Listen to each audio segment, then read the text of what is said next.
નાણામંત્રી નિર્મલા સીતારમણે સંસદમાં આજે બજેટ રજૂ કર્યું છે। આ બજેટ દરમિયાન તેમણે અનેક જાહેરાતો કરી। નાણામંત્રીએ ખાસ એવી વસ્તુઓ પર કસ્ટમ ડ્યુટી ઘટાડવાની વાત કરી જેનું ઉત્પાદન ભારતમાં થાય છે। સરકારે સામાન્ય જનતાને રાહત આપતા અનેક વસ્તુઓના ભાવમાં ઘટાડો કર્યો છે। સામાન્ય માણસ માટે આ બજેટમાં શું, તેવામાં સમજીએ આ બજેટથી શું સસ્તું થયું અને શું મોંઘું થયું।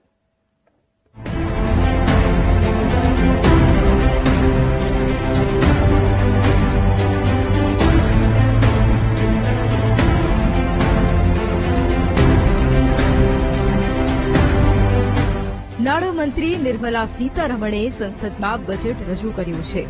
પોતાના કાર્યકાળનું સતત 9મું બજેટ ભાષણ વાંચતા તેમણે અનેક મોટી જાહેરાત કરી છે। તેવામાં આ બજેટમાં સામાન્ય વ્યક્તિઓ માટે શું, તેના પર સૌ કોઈની નજર રહેલી છે।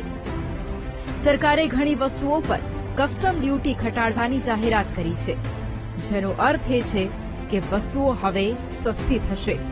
તેવામાં આજે શું સસ્તું થયું અને શું થયું મોંઘું, તેની પર નજર કરીએ।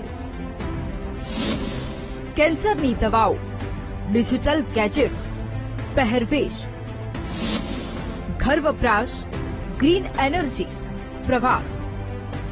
આ સાથે શું મોંઘું થયું તેની વાત કરીએ તો દારૂ, સ્ક્રેપ, ખનીજ પદાર્થો।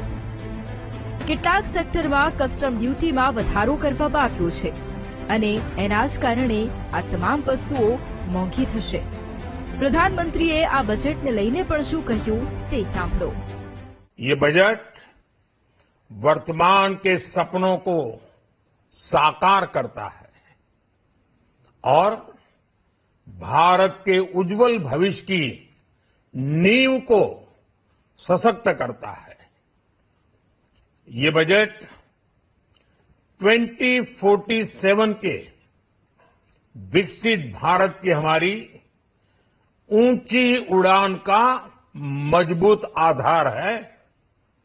साथियों, आज भारत जिस रिफॉर्म एक्सप्रेस पर सवार है, इस बजट से उसे नई ऊर्जा, नई गति मिलेगी। મહત્વનું છે કે લગભગ એક દાયકામાં પહેલીવાર રવિવારે સંસદમાં બજેટ રજૂ થયું છે। બજેટ ભાષણ દરમિયાન નાણામંત્રીએ ટેક્સ, વિકાસ, ઉત્પાદન, રોકાણ અને ભારતની વૈશ્વિક ભૂમિકાને કેન્દ્રમાં રાખીને અનેક મહત્વપૂર્ણ જાહેરાતો કરી છે। જો કે સત્તા પક્ષ આ બજેટના વખાણ કરી રહ્યું છે, જ્યારે વિપક્ષ આ બજેટને સામાન્ય માણસ માટે ફટકો ગણાવી રહ્યું છે।